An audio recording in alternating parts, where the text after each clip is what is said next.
Okay, you can pop me up now. All right, now plug this bad boy in. Let me tell you who I really am. I was the art department in my town. Art teachers, raise your hand. Art teachers, raise your hand.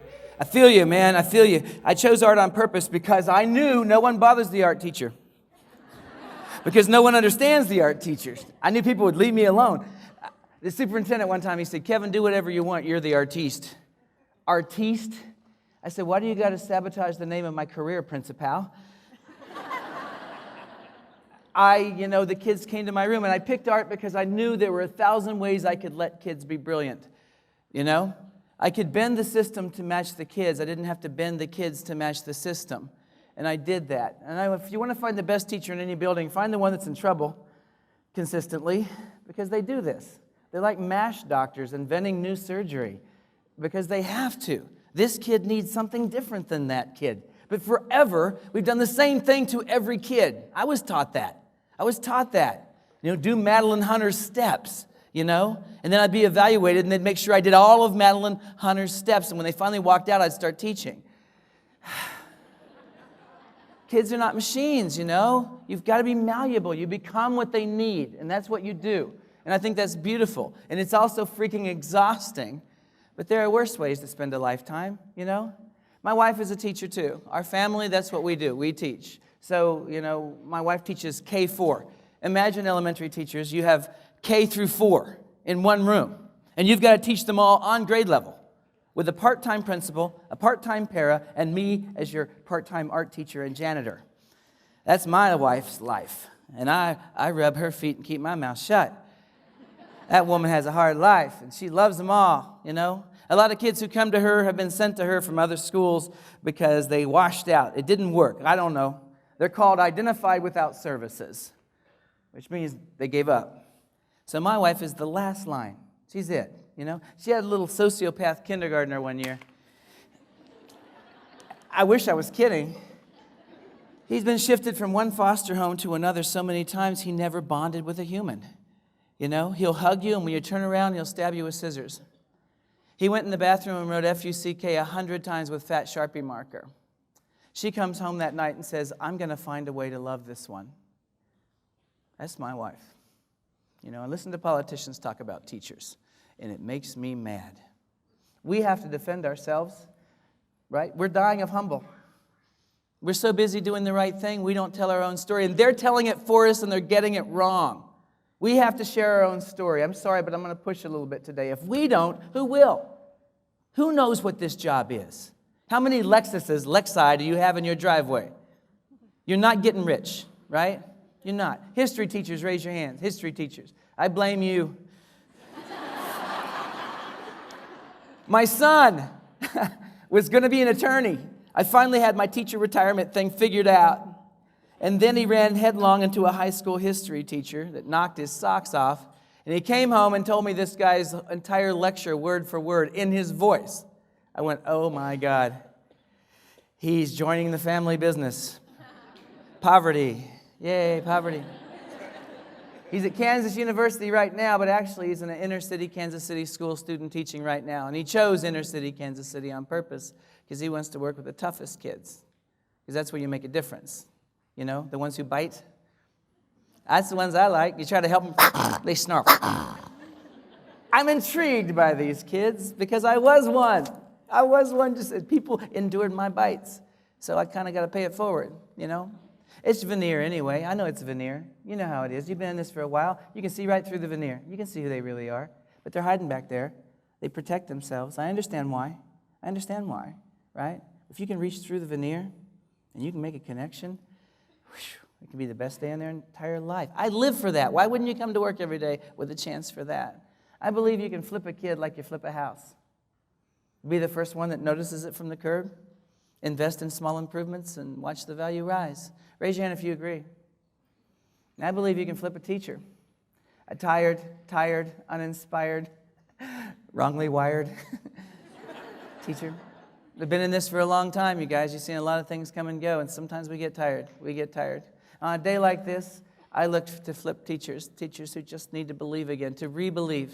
You need one thing. And it's not everything. You're going to hear a million things today. Don't try to do them all. You will die. Pick one thing and say, I'm doing that. Pick one thing, and here's how you do that. Get your why right. See, I love all this stuff, but I wouldn't do it unless there was good why. Why would I do this? It encourages kids to write. Why would I do this? It helps kids write who don't really know how to write. It helps kids. It's a wheelchair ramp for certain kinds of kids. It's an access thing. I'm doing that. I'm a digital dumpster diver. See, I'm from the trailer park. I collect free stuff because I don't have a lot of money. I'm a MacGyver, man. I'll take that tool and make it do this when it was supposed to do that. That's what I'm looking for all the time because I'm looking at the kids. She needs this, and she needs this, and she needs this, and this is it. This is life. She's burning through heartbeats right now. I don't want to waste any of this time. Mine either, you know? Every bit of this matters. So everything I tell you, I'm going to show you some stuff. I'm not going to show you a single thing I haven't personally done myself. I'm not going to show you a bunch of pie-in-the-sky stuff. I'm going to try to show you some of the stuff that inspires me. And I'm hoping that after today, we keep going. That we don't do a day like this once a year and then go back to the trenches and work and work and work and work and do another day where we get on Twitter and we talk to each other for a little bit and we go back to being isolated again. I spent my whole career in a classroom being the only art teacher. When we broke into curriculum meetings, I met with myself. We didn't agree on everything. I don't know what that was about. I sort of died slowly of isolation. You know, it was a detached retina in education. And the fine arts teachers, that happens to us because they divide us up. Because if we ever joined forces, we would own the entire thing, right? The band teacher, I loved him, but he was across the building. And the music teachers were across. They would not let us get together because, wow, what could we have done? The kids who came to art every year were the at-risk kids, the ones who weren't succeeding anywhere else. And most people thought that my curriculum was fluff. Ever heard that? Well, you know, it's fun for kids to do. It's important for some enrichment. I have a degree, okay? I'm a teacher. You know, I used to have teachers keep their kids out of art at the elementary level. I'd say, where was Todd today? Oh, he was in trouble. You punished him by withholding my curriculum? I'm not recess. Kids do important things in my room, right? I have ways of reaching these kids, and I'm going to find a way to reach them all. I'll tell you a little more about who I am. I'm a school board member. Don't judge me. Third term in my town, Inman, Kansas. We're the Teutons, the fighting Teutons. Think about croutons and then put a helmet on there with a broom. We're the Teutons, right? It took me a while to get used to. I live in a conservative Mennonite community, and I am not from there. I'm called an interloper. Isn't the word cool? Interloper, right? Certain words in education are like that. There's a word I really think sounds medieval. It's called, what is it called? Rigor. Yeah, rigor. Just think of the word, rigor. Just say it, rigor. It's got a glottal stop in it, you know, rigor. It sounds like it's a medieval torture word, like pillage, plunder, and rigor. It implies pain. She should have some pain. She should earn it, little missy. It should be hard. What is that about? There are people who get mad if it's not hard. I'm sorry. I'm going to give you an easy day today. I'm going to give you a home run day so you know what it feels like to play ball. And I don't care who gets mad at me. And people get mad at me all the time. That's cheating. That thing you're doing is cheating. Is a wheelchair ramp cheating? We're so fair, it's unfair how fair we are. Fair isn't fair. How many of you have a GPS in your car? How many of you like your GPS? How many of you love your GPS? I love my GPS because I'm directionally blind. I have no freaking clue where I'm going. I've been driving to the Wichita airport, for 10 years. I couldn't get there from my house without a GPS because I don't have a memory of that kind of thing. And I never will. I've tried. And people try to fix you, don't they? Oh, it's easy. No, it's easy. Just listen. It's really easy. It's like going to a blind person and going, just see. Just look and you'll see stuff. No, I'll never see. I'm colorblind. I taught art.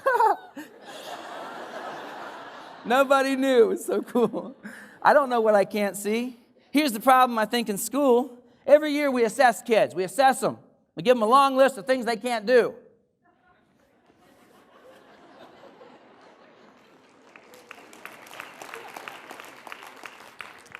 Where's the at least equal list of things they can do? And when do we start building that? And that's why I like this stuff. There are new tools. There are new spices. We can stop making meatloaf, right? We're in the cooks in the kitchen, baby, and we can teach them how to cook. We can bend the rules, break the rules. We can do all of those things. Or we can just come to work. And that happens. come to work, do the same job for 30 years, open up the file cabinet, pull out the mimeogrammed stuff. Raise your hand if you ever use the mimeogram. You still got some of that in your file cabinet? You better burn that. You want to change education? You want to lead a revolution with me tonight? Break into every classroom and burn every file cabinet. And if that makes you nervous, if that made your butt tight, good. Could cause cold fusion with your sphincter, man. That's bad. Let it go. What would it hurt to burn that legacy code and write new code? They live in a new world, right? We laminated those lesson plans back then because we had limited resources. I understand why you did it, why you still got it. We're killing kids by process of lamination. I don't mind trying new things. It makes you young again. It makes you try again. It makes you hungry again. By the way, every wonderful Jedi teacher that I meet isn't always young. A lot of my Jedi teacher friends got some gray in their hair. They're more like Yoda, you know. Please don't underestimate some of my gray-haired brothers and sisters because we still have passion. Passion doesn't age, right? I feel you out there, right? And if you're tweeting right now, raise your hand if you're tweeting. Raise your hand if you're tweeting. Please do. I want everyone on Twitter. You know why? Because your kids are. Your kids are on Instagram. They're on Twitter. They're living in that digital place. I like to say today's kids are raising themselves on digital playgrounds and no one's on recess duty. And we blame them when they fall off the slide. We got to move, y'all. We got to move. I think of it like the pioneer parents. They moved west with their kids, and they died in large numbers. But they learned beside their children, right? What kind of snake will kill you? What kind of stuff can you eat? Is that berry poisonous? They learned in perfect context. Our kids are moving west. Are we moving or are we back in the colonies? Now imagine if you stayed in the colonies and you didn't change. What good would your advice be to people on the frontier? Your advice might actually hurt them. We got to move, whether we're comfortable or not. And I'm not comfortable with all of this. A lot of the things I show you, if I show you something cool today, this technology, a fifth grader set it up for me. I don't really know how to do it, but I know kids and they'll help me out. I'm not a natural with technology. I'm a 12 o'clock flasher. Sounds bad, doesn't it? It means everything at my house is flashing 12 right now because I can't program it. What were you thinking? I don't even want to know what you guys were thinking. That's me and my wife right there. In 1986, I met her freshman year of college. As soon as I met her that night, I knew I was going to marry her. I knew. She didn't know. But I knew. She was smart. I took her to a fancy restaurant. We were there at Denny's.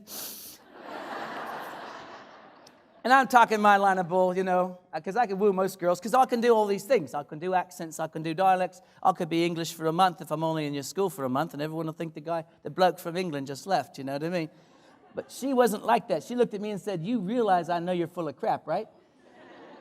I said, "Challenge accepted. I'll marry this girl." Because my dad said, "Marry a smart girl, Kevin. Move the family tree above ground."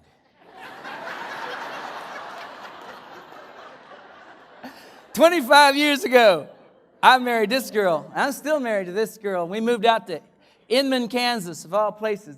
Think about, here's Kansas, right? The belly button or the lint trap, depending, you know, south central Kansas, tiny little town, 1,100 people in my town, 1,100 people, right? 475 kids, pre-K-12 in my district. I'm in Mayberry, right? And I moved there. I think we're going to stay a couple of years, trying to bring culture to these, you know, small town kiddos. And darn if I didn't move in and just sort of become the town. They say if you stay somewhere long enough, you become it. You know what I mean?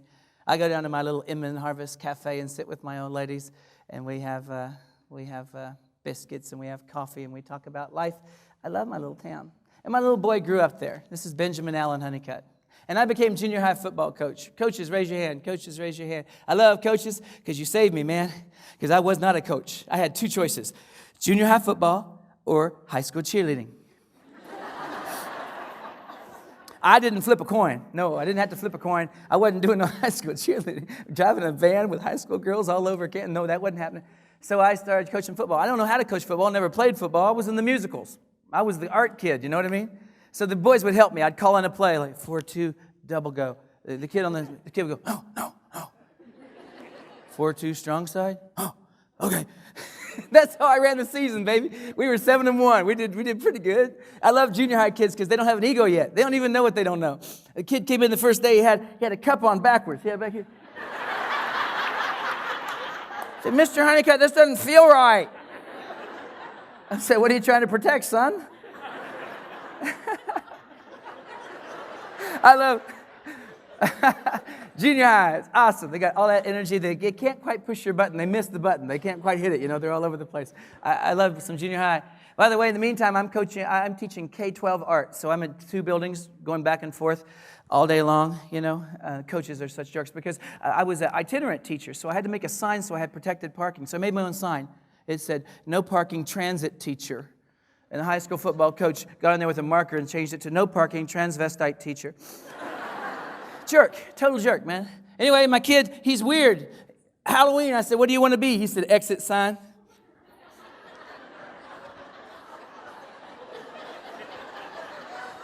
Who asked to be an exit sign? And it had to light up, so I had put 2 lightsabers in the front and back. We won the costume contest. He was the exit sign. And he goes off to KU. He goes off to KU to become a teacher. Now, I look back at what college costs, and I look at what it costs for him, right? $20,000 a year times 5.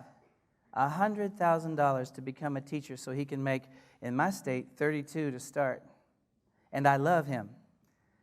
Why would I let him do this, But we say in my house, caskets don't have luggage racks. But I'll be danged if I let politicians sum him up and sum my wife up and sum you up. We got to tell our stories. We got to blog. We got to advocate. I got a YouTube channel. I do all this crazy stuff. You can judge me if you want. Where's your stuff? At least I'm talking. I'm out here tweeting and talking about great teachers doing great things. I was in your school for this much time yesterday, and I want to know more. But I'm busy, so you got to talk to me. When you're doing something great, hit me on Twitter. You're smart if you do that. At Kevin Honeycutt. Here's the awesome STEM thing that we're doing. Tweet. You just hit my 44,000 member audience. That's smart. You're welcome. And I'm going to retweet it because it's good, right? Because people will protect what they've learned to be proud of. I want you to say that to yourself. People will protect what they've learned to be proud of. We got to teach them that. They don't know. They don't know. We do all these great things. Do we ever tell people why? That's what parents need to know. Parents, we're going to do a whole lot of blogging this year. We're using something called Edmodo. I know that sounds weird. Blog sounds like you're hooking up a hairball, but here's why. The research shows us that kids write better if they have an authentic audience. We're not getting paid extra, so you're welcome. And then when they hear the word Edmodo, they realize, oh, that's that thing the teachers are doing to make the kids want to write more. You've got to do that. You've got to do that. Or they're going to sum you up and they're going to get it wrong. We've got to frame it for them. We've got to help them understand why we're doing these great things, right? It's the one thing we don't take time to do because we're so busy teaching. I get it. But most good school innovation dies of domestic violence. You think about it. You try something new and all your colleagues get a little nervous. I even had somebody one time say, Honeycutt, cut this crap out or we're all going to have to do it. I won't say the guy's name. Russ Gehring, 585-64. I said, is it our job to make our day easy, or is it our job to prepare kids for the future? I think we're like quarterbacks. Think about quarterback. Quarterback has to see the future. I got to throw the ball where he isn't yet. That's a leap of faith. I don't throw it to where he's standing when the ball snapped. Right? No, I throw it over there, and he gets under it, and boom, you got a touchdown. We got to throw education where kids are going to be, not where they're standing right this minute. That means we got to have one eye toward the future. What will they need? Here's one thing they're going to need. They're going to need to know how to learn, unlearn, and relearn, and do it fast. They're going to have to divorce ideas and marry other ideas. They can't just learn Photoshop and do it the same way for 30. That will never happen again. That's over. Forget software. Forget platform. Why? What is the thing that you're trying to do? There's a million ways to do it. That doesn't matter. So if I like you, I'll tell you what to know. If I love you, I'll teach you how to know. Which do you want? I want to wean you from the teat of my instruction. You're welcome. I said that in North Dakota. People conservative in North Dakota, they get freaked out. I said, we got to wean these children from the teat of instruction. I went like that. Woman in the front row, she jumped back. She's like, I said, I'm sorry, you lactose intolerant? See, if you've got to have me here, then I guess I'll be with you the rest of your life. I got to teach you how to know. You got machines on your lap. What can you do with that machine? We got these amazing machines. The web and technology prepares a buffet of learning tools, and for the most part, we're eating the napkins. What can we do? You got the most powerful learning tool in human history with you, right? How many of you have ever been diagnosed with a medical condition that made you nervous, and by midnight, you were an expert on that malady? Oh, then you know how to know. I got to make sure the kids in front of me know how to know. Kids, I want you to tell me everything you can tell me about the first submarine to sink a ship in battle. It's a Google Doc right up here. Cite your sources or I delete your post. Do you hear me? I invited your parents to this Google Doc too. They'll be watching. You're welcome. Oh, by the way, don't post anything on here unless I like your source. MTV.com does not impress me in this case. All right? When I say lids up, we're going to learn. Ready? Wait. Now, when do I do this? I do it the last 10 minutes of class when they're done anyway. When you get the pee in the pool look. You ever seen that? Kids swimming, you can tell they stop.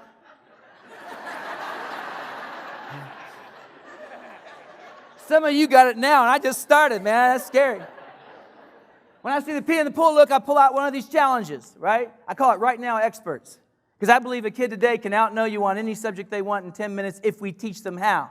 And we better teach them to hunt, not play, hunt. See, they'll play because we didn't teach. We've got to teach them how to hunt. Our kids are competing with every person in the world. Do you know this? There are more honor students in China than there are students in America. More honor students. That's the competition.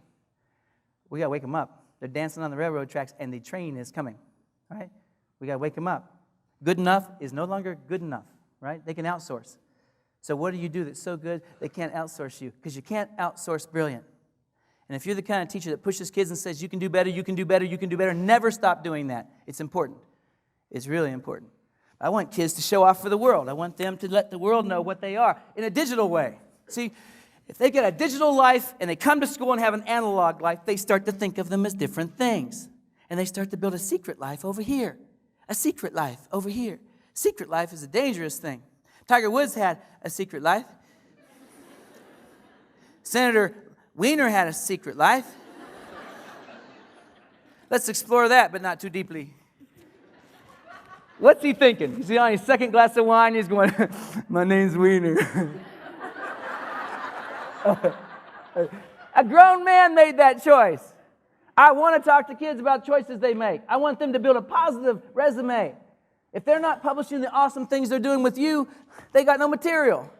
All they got is puberty to publish. Raise your hand if you made a mistake in puberty. I love you guys because you claim it. Upstate New York, no one raises their hand. I don't know why, right? But you guys claimed it. That's awesome. Can I Google those mistakes? Oh, thank God. They're analog. Nice. Your kids are on the record. We got to talk about this, right? Future coach is going to see this, right? You're talking about your high school coach. You know who he is? Placeholder for your college coach who didn't give you the scholarship. We're going to talk about social media. You're a team leader. Can I prove it online? You acting different online. We got to talk about this and start. When do they start? What age, Kevin? Should it be third grade or fifth? Are they touching a device? Then we start now. We start as soon as they're touching a device. If I could give classes in utero, I'd try that. So I raised my kid. There he is, by the way. That's Ben, right? And I'm proud of him. He's 23 years old. My wife and I, we've been so busy, we hadn't looked across the table and said, yeah, I married you. You seem pretty cool. You know how so life just goes by real fast. We got our kid raised, and my wife got all weird, like empty nest syndrome. I'm not depressed. We did our job. I'm spiking the ball going, yeah, baby, it's us now. We're going to concerts. We're in the front row now. Mm-hmm. No more nosebleeds. See, we're in the front row, got a drink on, we're watching REO Speedwagon. Roll with the changes. Keep on rolling. And when you got your drink on, you can bend your knees way far, down here. Next day, you don't got your drink on. Your knees are like, hello, remember us? Yeah, you tore that up. My wife and I having a good time, man. I'm spending the kids' retirement, I bought a Camaro. I got her a Challenger. Things are going good. I'm at the table one night. My wife comes to me with this in her hand.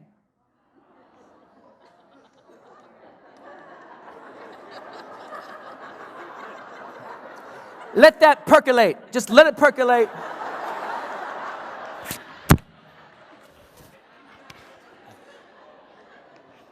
I raised one already. I did my job. I went to T-ball, man. I sat on them bleachers. Them cold bleachers you're sitting on for soccer? You need a spatula to get your butt off there, I had the minivan. I did it all, man. The American dream. Now I get to do it again. I said, is this real? She said, we're back in the game. I said, I wasn't aware I still had eligibility.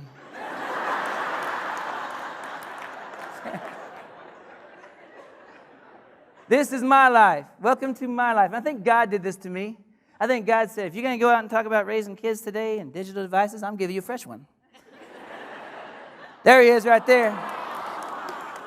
That's my boy. That's Gibson Lee Honeycutt. Gibson, named after the guitar. We did fluffy stuff the first time. We're over that now. The baby room looks like the Rock and Roll Hall of Fame. You got to see him on YouTube. He's already playing the guitar. But now I got to raise this kid. I'm 49 years old. And some of you are nervous because you're about my age and you thought, what if that happened to me? Right? It did happen to me. And some of you are grandparents. That's cool. Grandparent, you got to hold the baby up. So take the baby back. Okay, I don't have that moment. Take the baby back. It's still my baby. You can get back your enthusiasm, your belief. It's hard to get back your stamina. When you have a little baby, how much time you spend on the floor? When you're my age and you're on the floor, it's hard to get off the floor, right? You got to roll to your belly. Kind of, I got a baby in one arm. I don't want him to see me in pain. Go, man, Dad is like old, man. I don't want to be creepy old man dad at T-ball, you know? Why you bring your granddad every time? I got to try to stay cool. But I also got to try to keep up with research to make this kid here successful in his future. At his high school graduation, I'm going to be in my 70s, right? And I got to hand it off to my boy so he can go on and be successful. He's got to hunt. I got to teach him to hunt with today's tools. So I'm back in the game. So are you. As long as there are kids in front of you who are counting on you to prepare them for their future, that is our responsibility. I'm sorry it's hard. You picked it. Sorry. Teaching is a messy business. So is childbirth. There's stuff everywhere, man. It's a mess. Right? You love kids? We get back in the game, right? Let's pretend that you work across the hall from me and you're nervous about trying some stuff. I got your back. I got your back. I will not let you fail. Is it going to poop its pants sometimes? Always. Always, right? But you got paper in your back pocket. You got plan B in your back pocket, right? But you're taking that big chance. And when you take that chance, that scary chance, you better love her. You better love her because it's not easy. Now, what did you just role model for kids? That humans don't stop learning. Thank you. Because that's the way it is, right? So it means a lot. If you've never wanted to jump in here before and you take a step this big, that step is $1 million step. Please do not underestimate the power of that little step. And I want your story. I want your story. How come we're not sharing classroom stories? How many of you ever did a great lesson, got all the way done, and realized you didn't even take a picture of any of it? Raise your hand if that's happened to you. Shame on you. Shame on you. We can't afford that anymore. Politicians are talking about us. We need the pictures. I just wish all these devices had cameras. They do. Where are the student film crews catching you up to your armpits in excellence? You know, assign that. Do you have to edit it tonight? No, but have the video. Then when you need it on parent night or any other, you've got it.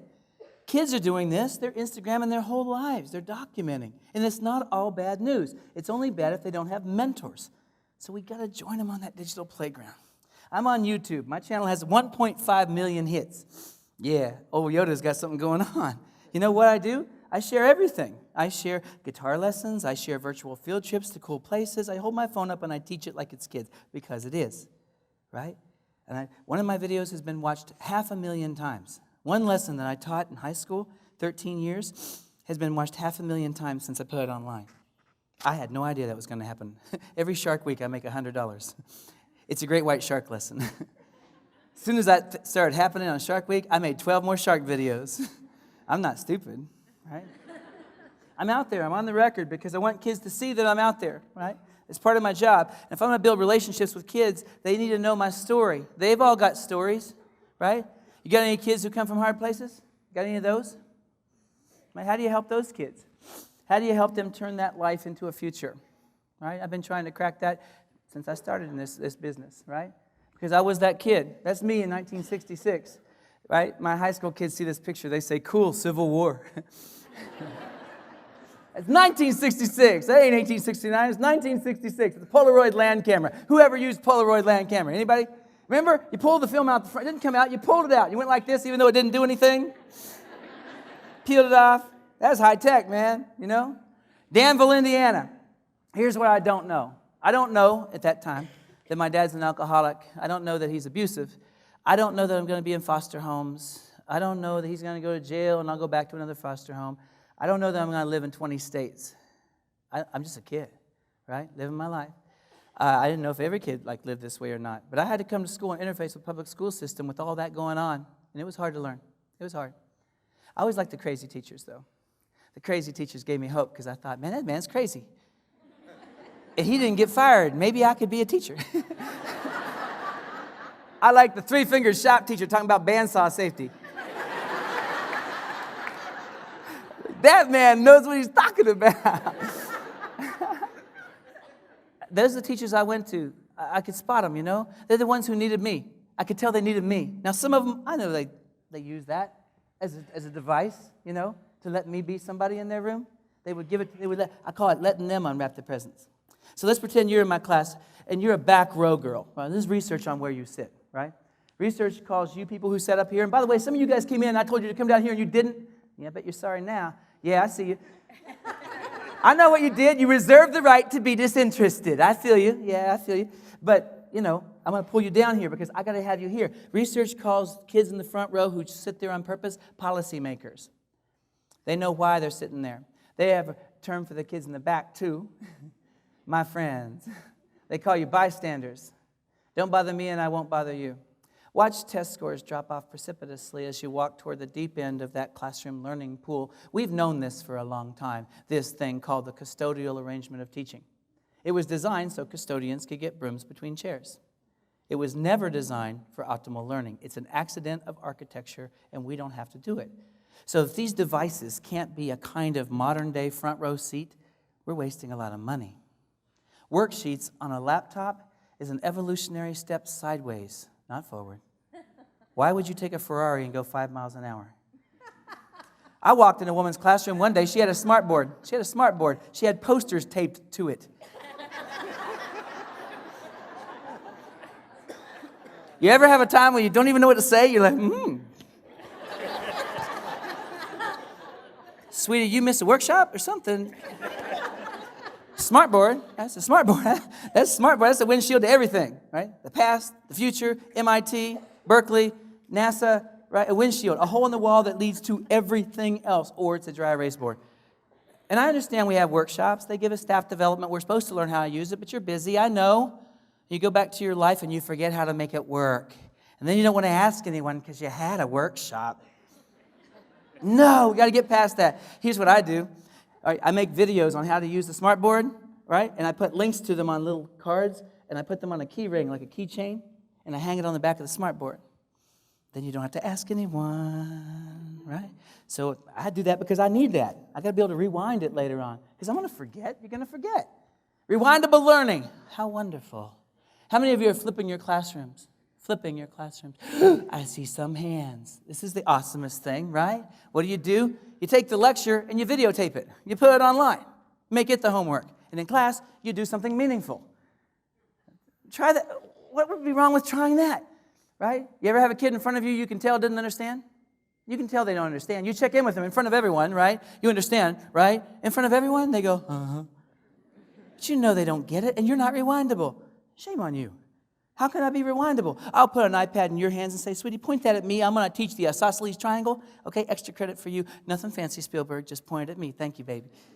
And I teach my little lesson, and I turn sideways because I got to make sure the kid that's homebound, the girl that's going through chemo, she deserves more than my back, right? So I stand to the side, and I teach that lesson exactly one more time. One more time. I'm never teaching that again. Why would I waste class time lecturing? Why would you do that? Now, you may have some lectures where you tell a story that lights them up. Keep those. Keep those. You want to change your teaching? Pick a lesson you hate teaching anyway. Why wouldn't you replace that one?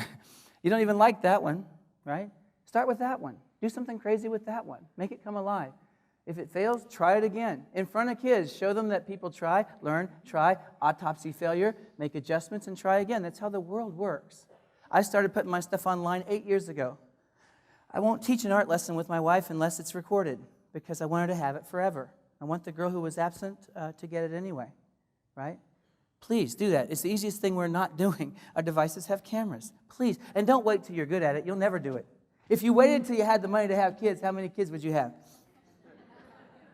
Perfect is the enemy of done. One more time, that's tweetable. Perfect is the enemy of done. Just start, right?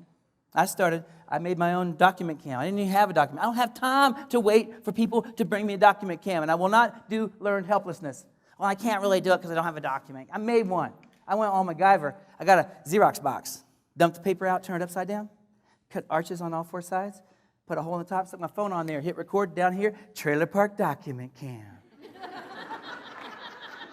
I have 100 plus videos on YouTube with my trailer park document cam, right?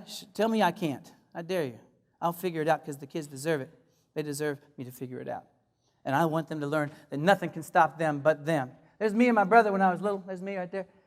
Shopping for clothes at my house meant a visit to this. Not the Goodwill store. You need money to go to the store. We shopped at the Goodwill box. Dad called it the factory outlet store. Midnight on a school night, he would go by the Goodwill box and put me inside. That front opens, and in the fetal position, a kid can fit in there. I know. He would close it, and I'd fall down inside, and I'd hand out bags of clothes as fast as I could. I was scared to death inside the Goodwill box. I got to learn with you tomorrow, and I'm in the Goodwill box at midnight. You never know where they just came from. I'm in the Goodwill box. My biggest fear was that the police would come while I was in the box. That happened in New Oxford, Pennsylvania. I'm in the box, and I heard this. 259. Roger, 259. There's a blue GMC pickup parked outside of Alcoa next to the Goodwill box. Roger that. I'm going to run that plate. Roger that. My dad just took off.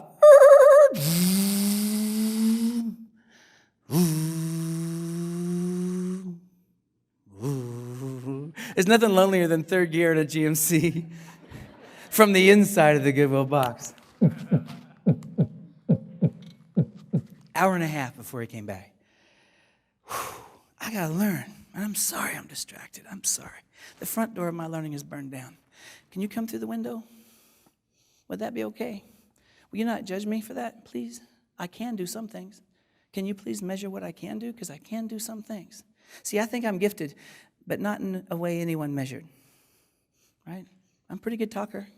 I'm a terrible writer, but I'm a pretty good talker. Guess what? Talking is writing with your mouth. If we say it is. I got Dragon Dictation on my iPad. It costs free. And I say, hey, sweetie, just tell that story you told yesterday. Tell it to the iPad. Just go in the other room where it's quiet. I'll talk to you in a minute. Come back when you have something. I'll see it. She disappears. Comes back with 3 paragraphs, and they're not bad. And we edit. You know why? She will spend the time editing. Those are her words. And I get yelled at. That's cheating. I don't care what you think. That girl's going to win today. Okay? Do I want her to write this way? Of course I do. Am I ready to stop judging her because she can't? Yeah, we got new tools, right? Tell me there's something that you can't do that you want to do, and we will find it. I'm going to ask my 44,000 followers, and we will find it. Do you understand? Nothing's going to stop me. Be like that, right? Be like that. How can I find the thing that I need to find? So I go to school wearing these clothes that I got from the Goodwill box, and kids can be mean. In 20 states, kids can be mean, man. It was always the kids who had everything that were meanest.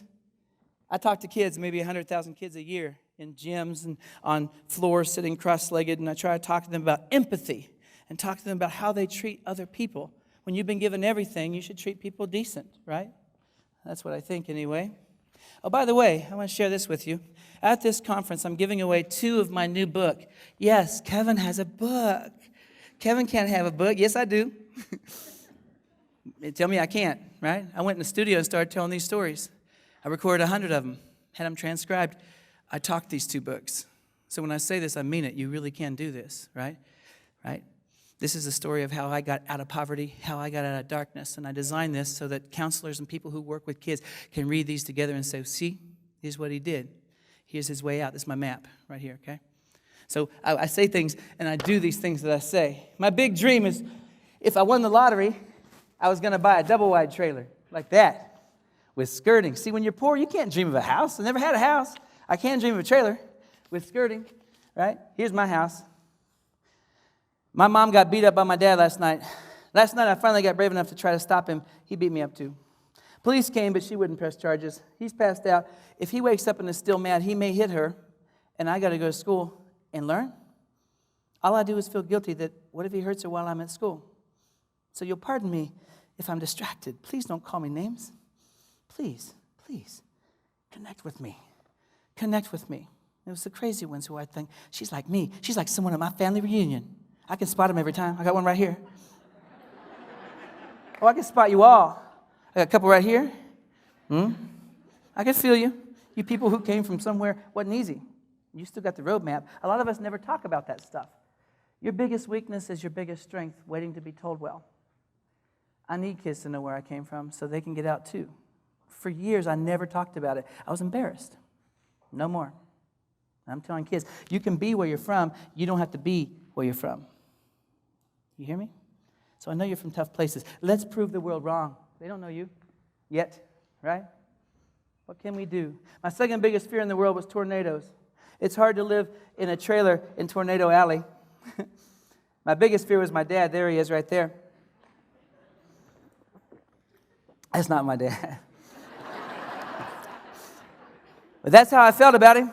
My job in second grade was to hide his guns when he came home drunk. And he knew I knew where they were, and that interrogation went on late. And I'm got to come to class tomorrow. I'm what's left, right? The teacher meets me at the door and says, man, you know what? My day just got better because you walked in. Thank you. No one ever says nice things. Thank you. You never know. They're hanging on by a thread. That coach says that one thing, it lights you up. See, we have power. We are their surrogate self-belief until they find their own, right? So you asked me to go out for cross country.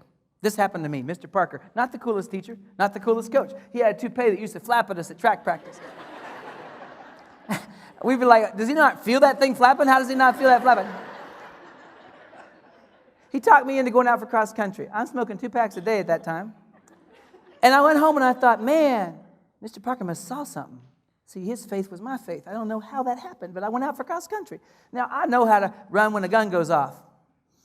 Because I'm from there, you know. Gun goes off, you run, and I'm fast, man.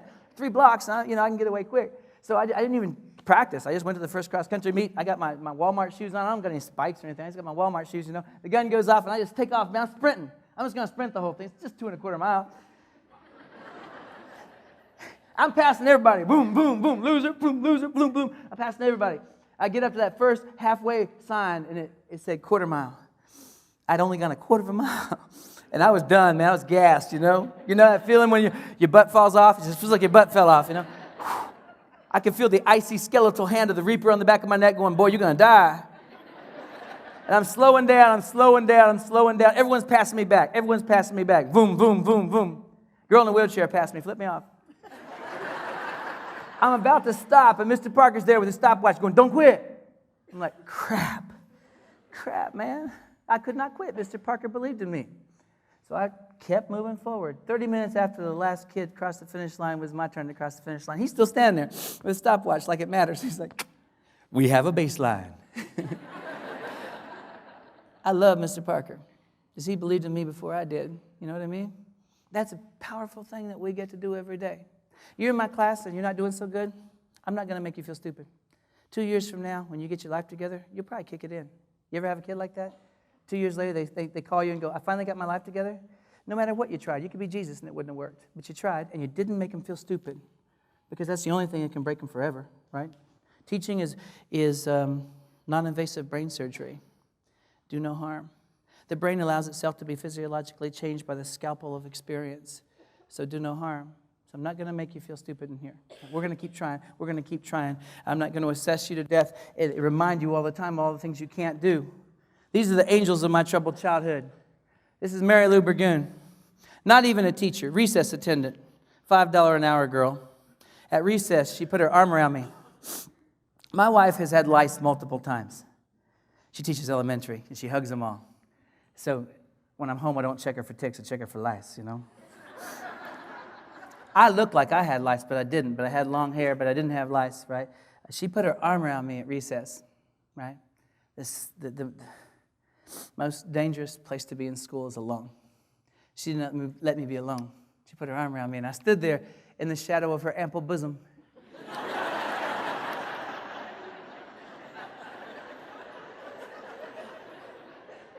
Out of the rain.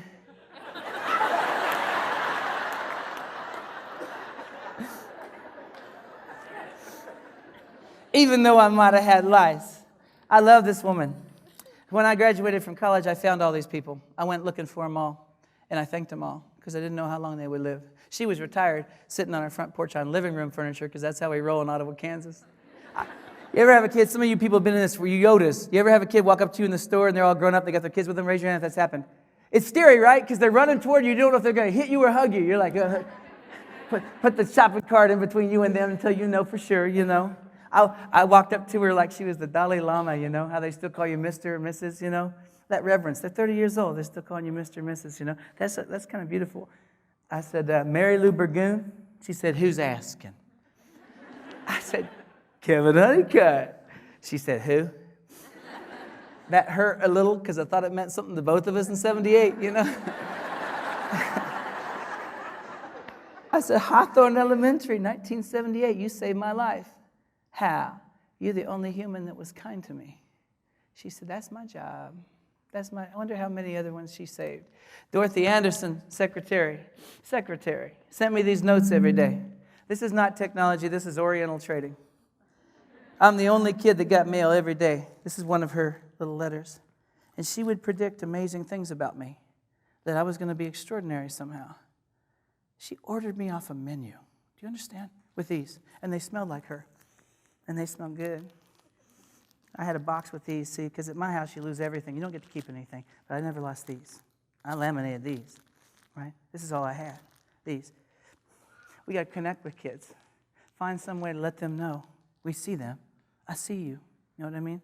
And it's extra work? Yes, it's extra work. But it's beautiful work, right? I saw her when I went to college. I went to Ottawa University, a liberal arts Baptist college in eastern Kansas. She lived in that town. She saw me in the newspaper, Kevin Honeycutt, incoming freshman class, Ottawa University, 1986. I'm in Safeway getting my razors and my deodorant, you know, that freshman year grocery stuff. She saw me in the aisle. She said, Kevin Honeycutt. I said, Dorothy Anderson. She said, you going to college, son? I said, yeah. She said, I'm so proud of you. She said, son, I know your life. While you're in college, you come to my house and you eat out of my fridge. You are my son. How do you say thank you for that? How do you say thank you for that? We are this. This is what we are. Does anyone know it? They need to. See? We have to be here, guys. If we're not, who will be? For these kids, who will be here? These are the kind of kids I work with. Yeah, he doesn't look like he's going to Harvard. He's walking across the stage this day, and look at that goofy grin. That's a goofy grin. This is a kid who slashed my tires the first day I met him. Now he's like, I don't know, cerebral. Went to college. I teach part-time in juvenile detention and pretrial lockup. Anyone ever taught in juvie? It's just like staff development.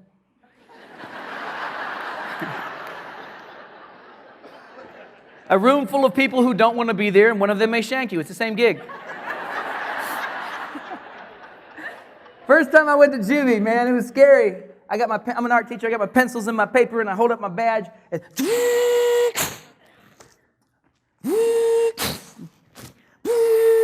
2 sets of doors.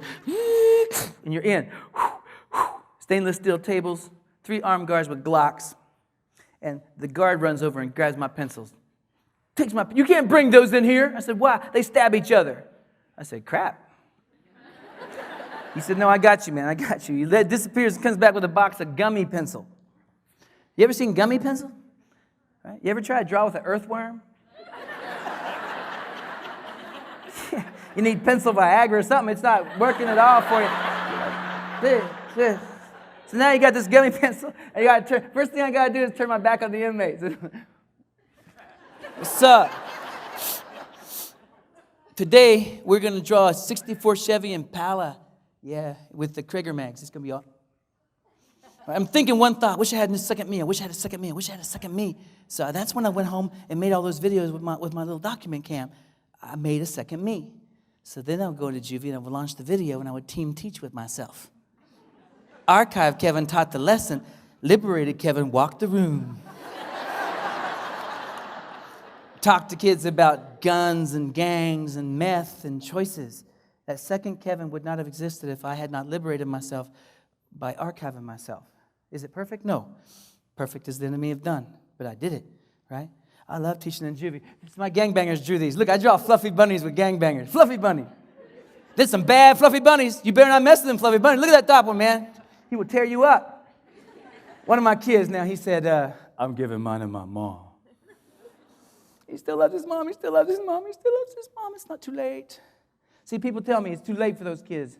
Why don't you try with younger kids? Bull crap. Guy sold me a Camaro in 20 minutes. I'm from the trailer park. It wasn't hard. I could sell a kid a life in an hour. I'm going to try. I do the same thing every time. I find the meanest kid and treat him like they're the only one I trust. You ever do that? Biggest kid, man, this guy named Bill. He poops bigger than I am. Repeat offender, violent crime. I said, Bill, can you come here? What do you need? I said, it's a tough room. You got my back? Come again. I said, you got my back? He said, yeah. And I could tell no one had believed in him in a very long time. He helps me very loudly. Shut up! Mr. H is attempting to instruct you here. I'm like, go, man. It's all you, Mr. H. And he would sit down. He became my disciple, this boy. I hired him to paint for me. I have a little painting thing on the side because I'm a teacher, you know. I have to paint to support my teaching habit. Now, he worked for me all summer. That guy finished a day's work. No one in his family ever finished a day's work. He finished the whole summer, started his own painting company, and competed with me the next year. He graduated from high school, then he went to college. Got his associates in graphic design and got a JOB. That's the uncommon core. Those are the stories we can tell. You've got stories. I wonder what it would look like if I just passed around all day long and just had you tell your stories to each other, right? And then we put all that somewhere where people could find it. What if we did that? What if we showed kids that? They're doing videos too. What are they doing? Who's leading them, right? What if I did something simple like this in your district? What if I assigned this? Go to another teacher and hold up your device and ask them why they teach. Don't let them rehearse. Just let them say it right off the top of their head. I bet they'd say something beautiful. I learned this from Antiques Roadshow. Who watches Antiques Roadshow? I love me some Antiques Roadshow. I like the camera walk-bys at the end. Hey, me and Glennis came all the way down Shreveport. I brought my spittoon. It ain't worth nothing, but we had a great time. Thank you, Antiques Roadshow. I'm watching this and going, that's freaking brilliant, man. They stole that man's enthusiasm and used it to market their show. We could do that. We've got cameras. Next parent night, when parents are at the school and happy, pass around an iPad. Hey, just say one thing you like about the program. We're giving dinner for two at Applebee's to someone chosen at random. And for the price of dinner at Applebee's for two people, you will get 40, 50, 60 PR videos for the district. What will that cost?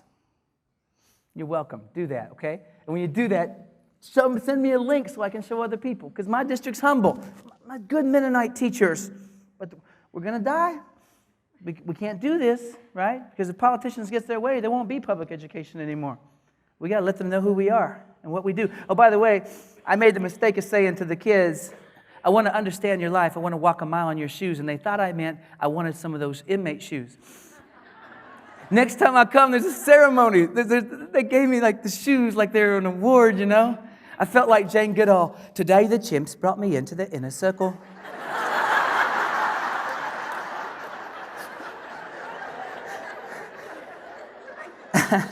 They presented me with their hallowed footwear, you know. And I wear the shoes when I go to juvie, and they hurt my feet. They're too narrow for my feet, and they hurt. But I want to hurt, because I know these boys are hurting too. Now, I'm not going to feel sorry for them. I'm not going to lower the bar. I'm going to kick their butt with love, with velvet shoe, but I'm going to kick it, right? Because I expect something. I'm not going to lower my expectations. One of my gangbangers drew this. Is he good? Dang. He's better than me in some ways, and I spent 6 years in a 4-year college. How can I help him turn that into a life? This is what I do. I puzzle over it. I start looking. I'm a digital dumpster diver. I got to build this boy a future somehow. So I go online and start asking my 44,000 followers, how can I help a kid do something big with his ability? And somebody said, have you tried Spoonflower? Spoonflower. I said, what's Spoonflower? Oh, it's an online company where you can get an account, upload your art, and print your own fabric or wallpaper or wrapping paper, right? So now suddenly I go, the fax teacher's in there making shirts out of his design, and he's not just an artist, he's a fashion designer. He's thinking different thoughts now, thinking like an entrepreneur. What could you do with that? Please raise your hand and tell me that's interesting. I'm an art guy, right? Textiles? Are you kidding? All the different fabrics you could make? So what if one class did, I don't know, research, they end up with imagery, they give that to another class, they turn them into, and you have a fashion show on this stage this spring. Oh, TV News will be here for that. Kids are wearing curriculum. Oh my God, I get excited about stuff like this. I show him Cafe Press because someone told me about Cafe Press, cafepress.com, where he got a free store. There's 1,000 products on Cafe Press that he can put his images on and sell them worldwide. He's now a visual artist with worldwide distribution of over 1,000 products. And that money goes to his PayPal account. And now we're learning financial literacy by studying his quarterly profit statements. Want to teach me spreadsheets? Put my money on them. Kids will pay attention. I want to start a class, a program here called Entrepreneurs, Inc. And that's what the kids do. They start a business. And when you make your first $100, you get a T-shirt that says, "It's my business." Got a little swagger now? Second semester, you made $500, you get a second T-shirt. And you earn by the time you get the third T-shirt, you're done. You're confirmed. You're an entrepreneur. I want to give kids hope. I work with kids on the reservation. There's no hope on the reservation. Kids kill themselves in packs on the reservation. 3 at a time, 4 at a time. They make a pact. Stop one suicide, 2 more happen that night. It's generational hopelessness. I got to give some hope. I can't leave the reservation. I will have betrayed my people. I can't stay here. It's all meth and alcoholism. But wait a minute. You can stay on the reservation and sell your product worldwide. You can be global from here. That's something. That's where I'm looking. I like to tell kids the best way out of darkness is to make your own light. When I was in 5th grade, Mr. Austin, my teacher, got the Digitor. Raise your hand if you've seen a Digitor. Digitor. It's one of the first classroom computers. Now, I looked yesterday at some of the stuff you guys have, and it kind of blew my mind. But the early one, that was the Digitor. It's a calculator with feet. Had the first emoticon in history. If you got more math problems right than wrong, you got a smiley face. If you got more wrong than right, you got a frowny face. By the way, these things are worth about $1,000 now if you can find one. The first commercial Intel chip was in a Digitor. Chip collectors want that chip, so they'll pay for it. You could buy 2 iPads if you can find one of these. Look in the closets, okay? Mr. Austin, of all the people, he chose me to test it. Kevin, come here. Can you help me? That's how they always got me. Can you help me? See, we're in that position now where we actually need their help. So this can work. What do you need, Mr. Austin? Can you test the Digitor? What? I can't use this in class unless I know it's accurate. I took it home. Does he not know my dad will pawn this for cigarettes? I hid it under the bed because he had my back. I brought it back with my final conclusion report. Mr. Austin, the Digitor is 99% accurate. I was 2% wrong, 1% wrong. I thought about this for a long time. Why did he trust me? He knew I needed it. Of all the kids in class, I needed it. I believe empowerment comes from being trusted to attack learning according to your own strengths. Now, do I have till 9:30, or do I have to, can you help me out here for a minute? 9:30? 5 minutes? Okay, I'm going to bring this bad boy in. So I'm going to tell you a little story that kind of goes, and this will be my closer, okay? I've got a lot that I'll talk to you guys about today, but one of the things I'd like to show you is this. I designed this guitar. Now, growing up in poverty, my first guitar was a yard sale guitar that my dad found at a yard sale for $1 with no strings attached. And as I grew up, and as I worked hard, and as I went to college, and as I listened to great teachers, and became an artist, I had this dream that I would design a guitar. So I designed this on paper, and I found a guitar company who could actually build this. It's called the steampunk guitar. Oh my gosh, so when I first started playing, of course I had no idea. Is this potted up? Is my laptop potted up, the audio there? Thank you. Now, how are you going to learn to play when you don't have lessons? Back in the day, you didn't have YouTube. So I just kind of messed with it. I started hitting this string right here. I like the way these top 2 sounded. Can you give me a little more volume on that? This is all I could do.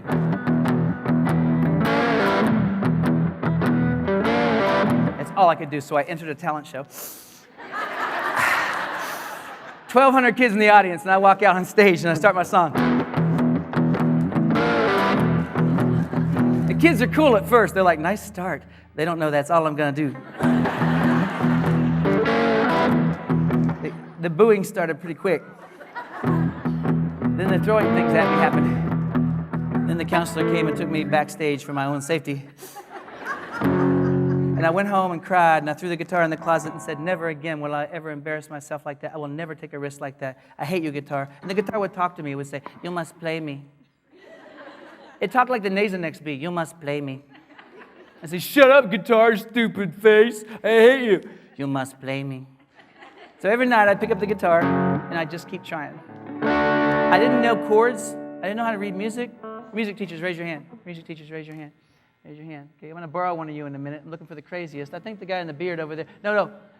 My girl back there, my blonde girl. I'm going to borrow you in a minute, okay? So I'm sitting here messing with the guitar, and I don't know chords, but I found D. I named it Frank. I don't even know what the chords are. It's just Frank, right? And I'm looking for Sweet Home Alabama. And I can play by ear that way. I recognize that sound. And I noodled around. I had it. So I just do it 1,000 times. Now I found C. It took me 12 hours to learn that.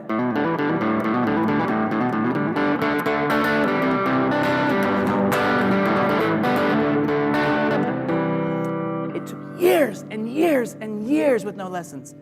I still can't read music because we move too often. Every time I almost learned, we moved again and we moved again. So I teach kids, and I'm not good, but I'm free. Now I got YouTube, baby. Oh, YouTube. Tell me there's a song I can't learn. There's a song called Hold On Loosely by 38 Special. Raise your hand if you heard of it. Yeah. All right, so I'll always love that song, but how am I going to learn to play it? I go on YouTube. Guess who made the lesson? Jeff Carlisi of 38 Special. The guy who wrote the freaking song. I can rewind him and rewind him and rewind him. So I'm in the hotel room going.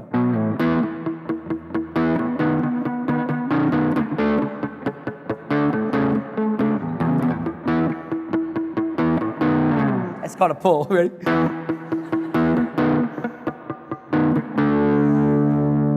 I'm saying, kids, what can stop you? You. That's it. You got dreams? Let's get going. No more excuses. All right, everything you need is right here. Right here. So I've been putting this together. Old school, new school. Old school, new school, right? Is there a way I could teach kids who quit? So your daughter quit guitar how many years ago? And I know why she quit. It hurts. You got to want this. You got to endure pain, physical pain, to play the guitar. Raise your hand if you play the guitar. You know how that felt in blisters? First you got the blisters, then you got the calluses, and then you're okay, right? But what if you don't get through the blisters? You're done, right? I think there are cognitive blisters that we can't see between kids and all kinds of things. So how can I find a way to cheat? Find a way to bend the rules? I'm going to try. I'm going to try. So I got my little plug in here. And by the way, I want you to notice this podium. This was designed by kids I work with. It's called the Godium. These are high school boys. I said, I need a traveling suitcase podium. Behold, the Godium. I was so proud of they got their own company now, and they're selling Godiums. If you need a Godium, you just open the case up, put the top on. It's electrified. You can plug it in. You got your own power brick on the inside. Weighs nothing. Tell me that's the least interesting.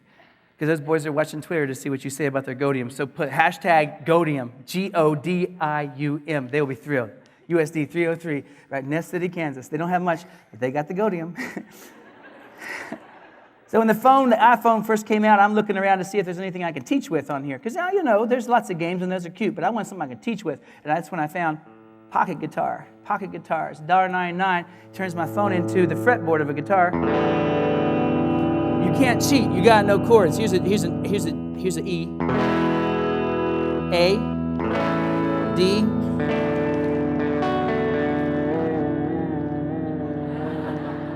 shut up. Oh my God. If I teach you 3 chords, you can play 1,000 songs. E, A, B, 7. You can play everything by Elvis, Happy Birthday to You, Hokey Pokey, holiday things, spirituals, right? So pocket guitar. I get kids, I call it hook 'em and cook 'em. I'll hook 'em, then I cook 'em. Hook 'em, cook 'em, right? I can't just throw them there. It's going to hurt. I'm going to make it not hurt first, and then they'll do it because they'll be willing to. Let me show you another one. It's called iShred, I-S-H-R-E-D. Has all the chords built into it. Let's pick a song that's like, let's see here. White Unicorn, Godzilla, Paranoid, Highway to Hell. Yeah. So I say, hey, young lady, you're just going to go A, then D, D, G, dun, dun, dun, dun.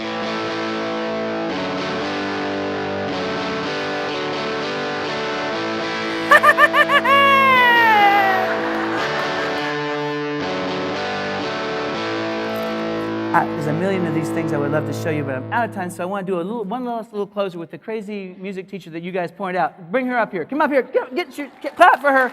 Get her to come up here. Come on. Yeah, that's what I'm talking about. All right. I do this with kids all the time. I have these little concerts where kids can play real instruments and they can play virtual instruments. I don't care as long as they're making music. So I set them up with GarageBand on the iPad, and I usually have kids playing drums, kids playing guitar, all of that. All I need is someone who can keep rhythm. So I find a music teacher like this one here. Can you put this on just put it on top of there? Thank you. That's my girl. That's my Jimi Hendrix jacket. I don't carry that everywhere either. I'm going to give you some rock and roll drums up here. Do you play drums on the iPad a lot? No, and she's doing it anyway in front of you, and that's what I'm talking about. If we're not willing to learn in front of each other, we're not going to do anything. I'm going to do a little blues riff in E. Watch me for the changes and try to keep up.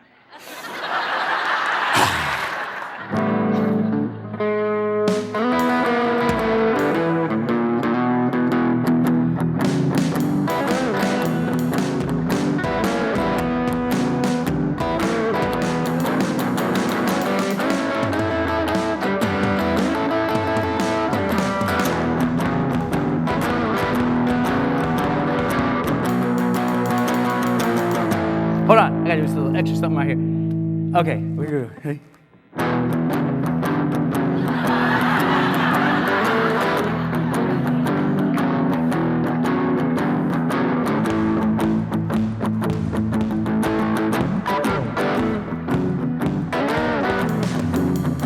Go, girl, give it up, my girl.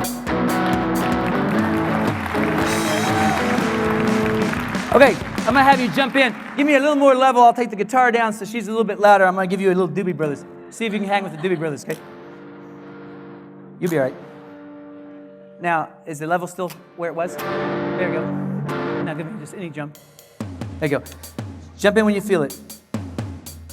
Ready? Oh, go ahead and keep doing that. Give me a beat.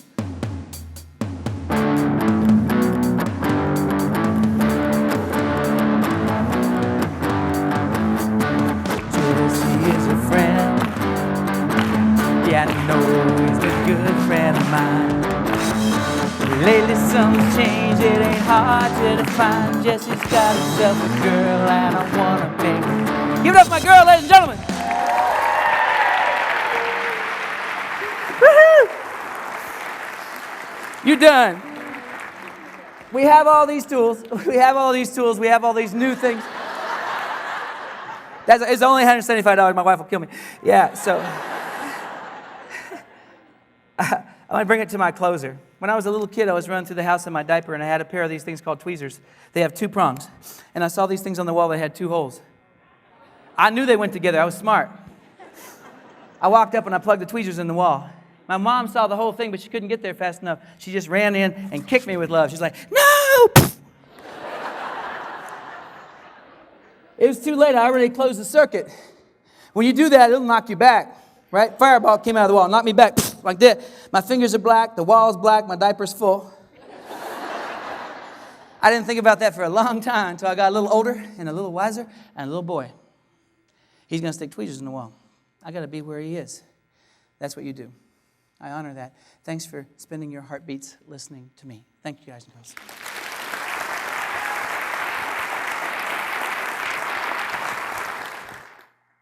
That's a selfie right there.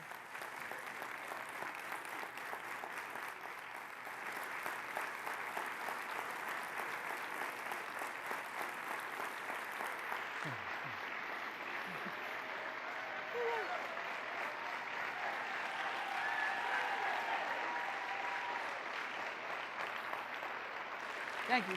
What's up?